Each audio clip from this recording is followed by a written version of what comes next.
Hi, my name is Nicolas Repetto, and I'm the composer of Empire Queen: The Golden Age of Magic. I wanted to take a few minutes to take you behind the scenes into my process on creating the score and feature some of the amazing musicians that played on the soundtrack. So join me as we go on a musical adventure.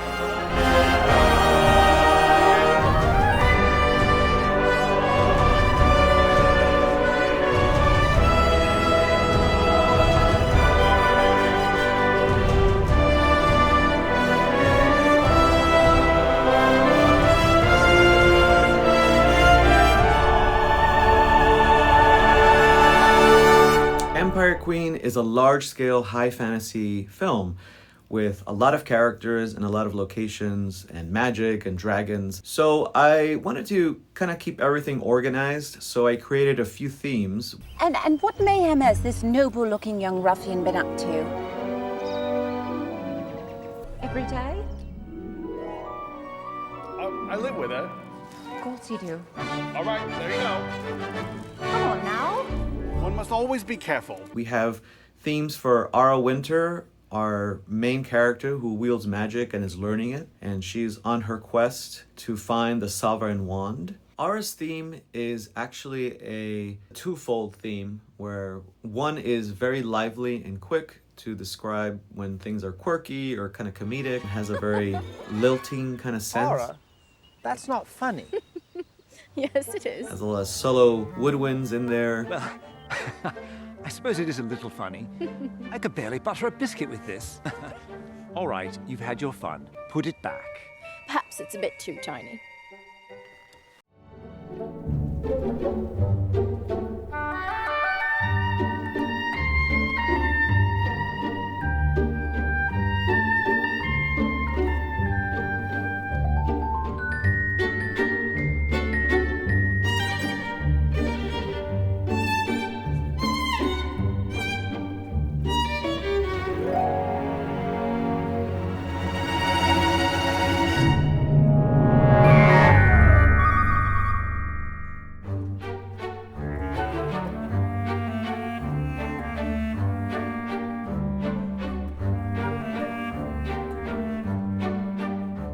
The other part of the theme is a more lush and noble theme. As she works with her magic and gets stronger, this theme starts off low and then it rises up to the top.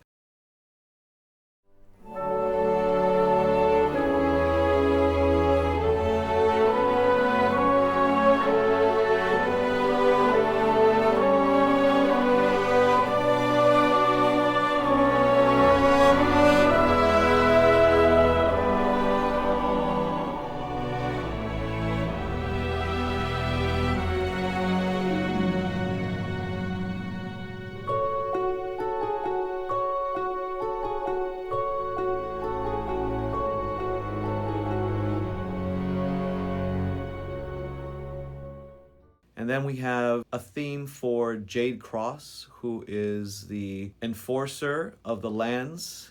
Whoever is using magic, he has to stop them.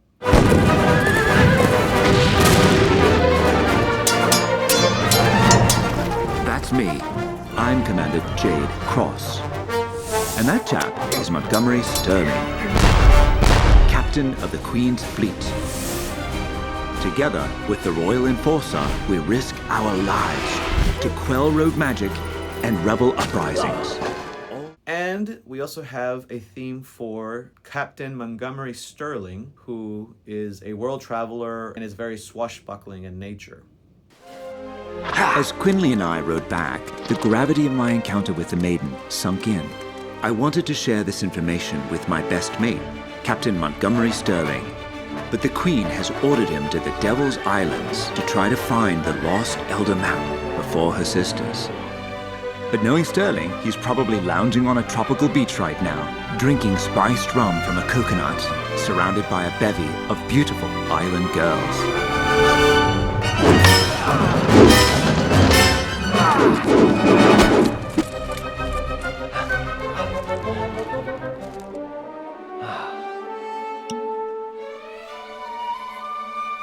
And then I decided to create one unifying theme for those three characters.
And another theme that I employed was the villain theme. I think a year in the dungeon will cure your insurrection. Your Grace, have mercy. I have That trouble defeating. kind of encapsulates Messy. Queen Gwendolen, who's this evil queen who rules the land. I think not. Take her away.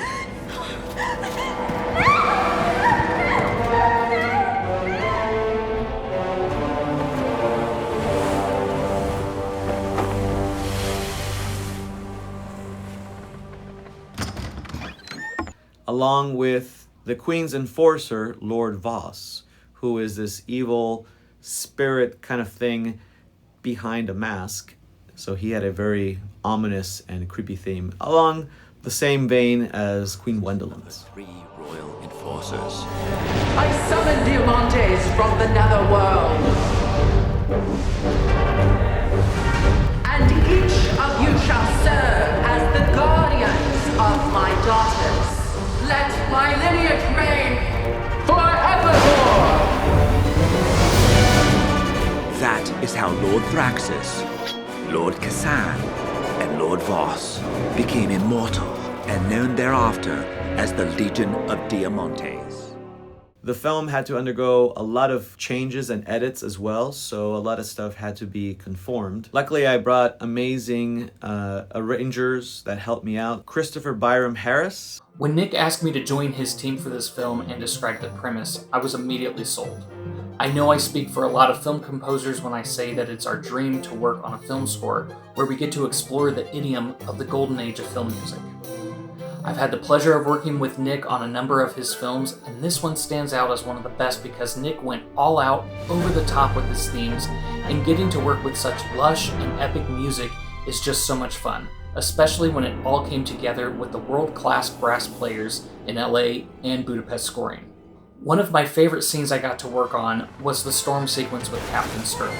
It went from this sinister underscoring for the Queen and her sisters to this high-intensity, swashbuckling epic and underwater horror. I mean, come on, who doesn't want to write that? I hope you all get a chance to experience this film and see just how much love and care our entire production team put into it. Go check out Empire Queen. All right, hang on to the lifeboats.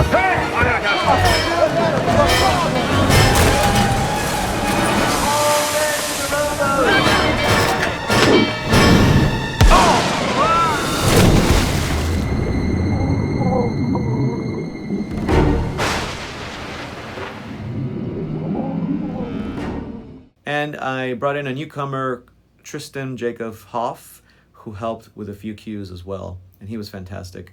And Kara Badema, my amazing orchestrator of many years, she's helped create the scores. Hey everyone, my name's Kara and I am Nick's orchestrator and copyist. So what I do is I create scores and sheet music for conductors and musicians to read from. Nick will deliver to me what's called a MIDI file, and you can open it in something like a DAW like Logic, and you can spit out notation from that program, or you can even open it in a notation program like Finale. but it doesn't really quite look like something a real musician would want to read. So what I do is I take this information and I notate it for however many players of each instrument we get to record live. I'll add dynamics and other expressions so that we make sure that we get the performance that we want from the players. So here I want to kind of give you an idea of what it looks like when I just opened up the raw MIDI that Nick has sent. And you can see there's a lot of staves and a lot of information.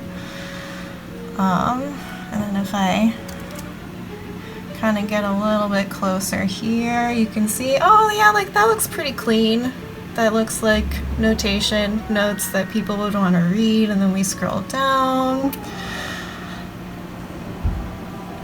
You know, some people aren't playing here, and then, whoa, we get some crazy looking stuff, right?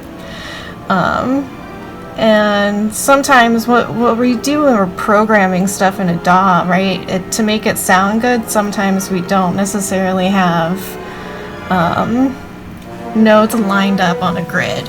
And so what I do is I take a minute in Digital Performer, is what I use, is I make everything line up to a grid so that it looks a little bit more like this stuff that we see here, that it looks like notation, and it looks like the actual like beat duration and notes, like what the players are going to play. Or in this case, I was preparing for choir. This is what the choir is going to sing. Here's just to show you a view of the DAW that I'm using for the MIDI. This is Digital Performer, and I have my tracks, and you can see I've got audio that I can reference as well. And then here you can see one of the tracks that I've highlighted, and you can see all of these notes now I've put onto this grid, so that then when I export this MIDI and open it up, it'll look a little bit nicer.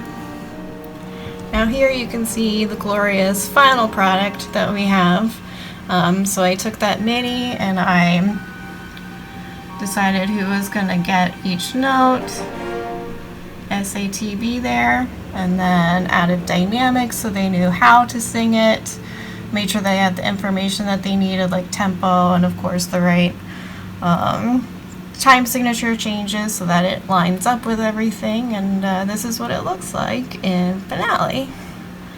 I know this looks kind of weird here, but that's for a page turn so that they can turn the page quietly during a recording session and not have to worry about ruining a take by turning the page in the middle of a phrase.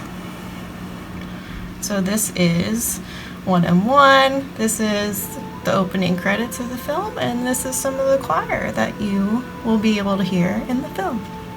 I had a wonderful proofreader, Daniel, who helped me proof some of the parts, because for a score that has about 2 hours and 20 minutes of music, you're gonna need, it's gonna have a lot of notes, so we needed a big team to help out with this. Hey everyone, I'm Daniel. I'm part of Nick's team on Empire Queen, and I am the music proofreader. What exactly is my role in all this? Well, I'm actually the last line of defense before everything gets sent off to the recording session. So once Kara's done orchestrating, she sends the PDF files to me, and I'm just an extra set of eyes and ears. We're all human, and when working on projects like this, it could be very taxing, and we could all get, ear fatigue or eye fatigue from this. So it's always good to have an extra set of eyes and ears. Essentially, I just open up a PDF file, I open up my DAW, and I plug in the MIDI and the audio reference. I check over the scores and the parts, making sure that everything's in the right place, checking for correct tempos, checking for correct time signatures, the pitch, the rhythm, dynamics, things like that. And sometimes I add a few comments here and there. Honestly, we need to have everything as flawless as possible because we really want to avoid questions. Honestly, we need to avoid any questions at all during the recording session because, time is money on these projects. It really is. So I am just the last line of defense. I check everything with a cool keyword tool that Nick has for us so that we're all on the same page. I mark things here with a red mark on the PDF file, and once that's done, I send it back to the Dropbox saying, this needs revisions, or this is perfect, let's send it out. And afterwards, Kara gets back the revisions. She makes the changes that I've indicated. I get it back. I take one quick look back at it again to see if everything's in the right place. And then after that, we're good to go. Hi, my name's Damon Tedesco, and I am a music recording engineer, scoring mixer. I worked with Nicolas Repetto on the score to Empire Queen, and the challenge for us was that it was recorded literally globally, so we had to combine all the elements to make it sound as if it was recorded in one room at one place and time, which I think we pulled off. We actually did brass in Los Angeles, choir in Maine, and strings and woodwinds in Budapest. I think the fun thing about this film is that it's for children and adults, so I think it works on that parallel stream where everyone gets something out of it. I was also fortunate enough to have the wonderful and talented musicians of Budapest Scoring play on the score. We had a wonderful session over in Budapest while I was here in LA, and we had a 6-hour recording session where these amazing musicians played everything from fast-paced action music to lush and romantic music. So I'm very grateful to Balint Samson and the Budapest Scoring Orchestra for playing with such grace, emotion, and musicality on the score to Empire Queen. I also recorded some amazing brass made up of some of LA's most talented and sought-after brass players. We recorded this at Silent Zoo Studios. They sounded fantastic, and I'm so happy with the result. I was also very lucky to work with the University of Southern Maine chamber singers under the direction of my really good friend, Nicolas Dossman.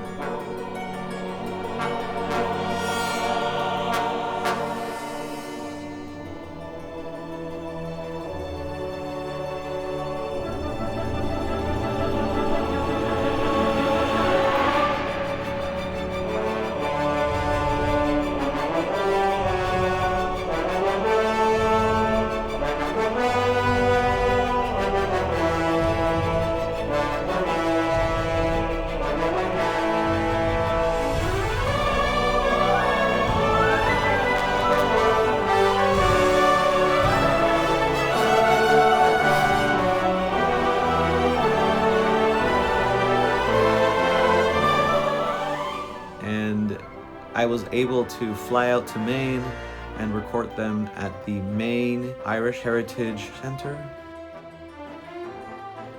It was such a beautiful space. It was a former church,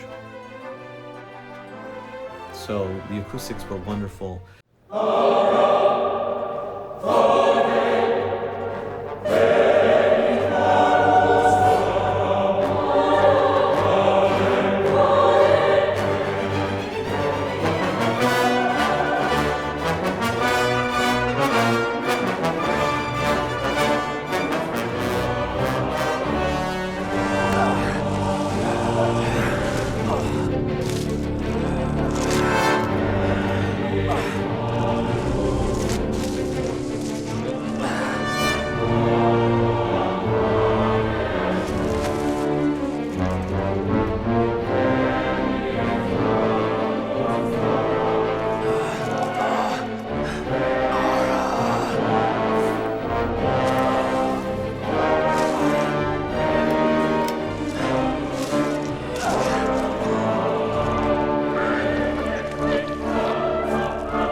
My friend, Nicolas Dossman, is the conductor of USM Chamber Singers at University of Southern Maine, and came over from LA to record the score with the choir for the movie Empire Queen. Well, the Maine Irish Heritage Center, this was a place that I had, during the pandemic, so lovingly opened their doors to the choral ensembles. When, as you can tell, it's a very resonant space. It's a deconsecrated church, and I was thinking in terms of practicality for choral ensembles, what the space was. And then we had a conversation. We FaceTimed, and I said, you should check this out. You don't want to record this, check the space out. And then when we FaceTimed, it's like, is this for real? And lo and behold, we made this happen. Record a bunch of themes, and overall I think we had 10 cues, and we got through most of them. So, and some we had special effects, whispers, little cool shouts, and other what we call 20th century oratory techniques to just enhance the drama of the film. I would come here in an instant, if we get another film and another project that uses choir. So this is, I highly recommend the USM Chamber Singers.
If I were to pick a few cues that were my favorites, I would have to say, there's so many. The one that I really gravitate to is, for some reason, it's this flying broom sequence. It's an enchanted broom that Ara enchants when she meets a broom maker.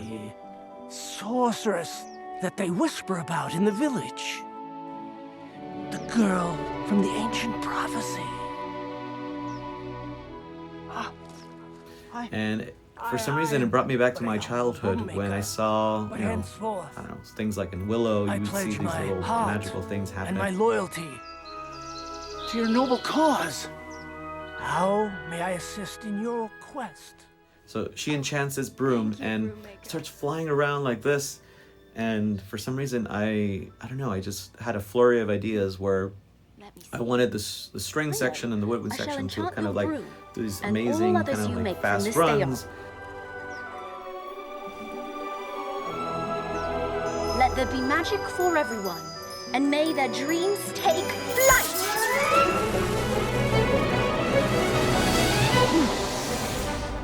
And the horns playing the theme, so I kind of went all out, especially in this sequence.